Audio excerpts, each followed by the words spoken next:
Hello friends, welcome to Suvaiyana Samayal. இன்னைக்கு நம்ம சுவையான சமையல் சேனல்ல வடாகம் எப்படி செய்யறது அப்படிங்கறத பார்க்க போறோம். வீடியோக்குள்ள போறதுக்கு முன்னாடி நீங்க இன்னும் சுவையான சமையல் சேனலை சப்ஸ்கிரைப் பண்ணல அப்படினா சேனலை சப்ஸ்கிரைப் பண்ணிக்கோங்க. கூடவே பக்கத்துல இருக்கிற பெல் ஐகானை கிளிக் பண்ணிக்கோங்க. வாங்க வீடியோக்குள்ள போலாம். இந்த வடாகம் செய்யறதுக்காக 1 கப் பழைய சாதம் எடுத்துர்க்கேன். ஒரு மிக்ஸி ஜார் எடுத்துக்கோங்க. இதுல 1 கப் பழைய சாதத்தை தண்ணி இல்லாம வடிகட்டி சேர்த்துக்கோங்க.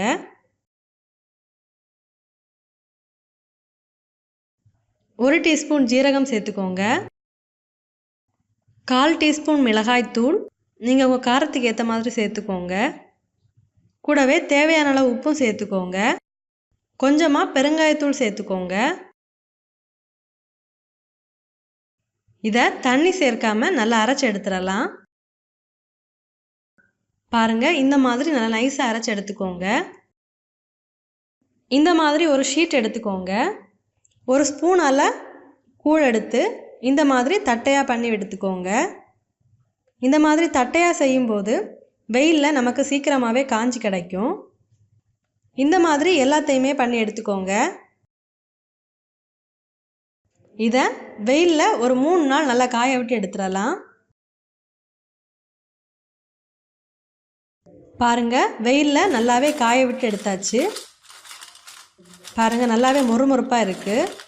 இந்த மாதிரி செஞ்சு வச்சீங்க அப்படின்னா நமக்கு தேவைப்படும் போது எடுத்து வறுத்து சாப்பிடலாம். இப்போ ஒரு கடாய் எடுத்துக்கோங்க. இதுல இந்த வடாகத்தை பொரிக்கிறதுக்கு தேவையான அளவு எண்ணெய் சேர்த்துக்கோங்க. பாருங்க, எண்ணெய் சூடாகியாச்சு. இதுல இந்த வடாகத்தை சேர்த்துறலாம்.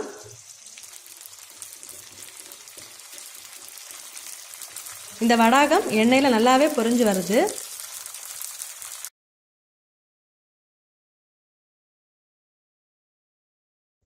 இப்போ இதை எடுத்துடலாம்.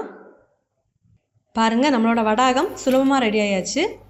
நீங்களும் இந்த மாதிரி செஞ்சு பாருங்க. செஞ்சு பார்த்ததுக்கு அப்புறமா உங்க கமெண்ட்ஸை மறக்காம எங்களோட ஷேர் பண்ணுங்க.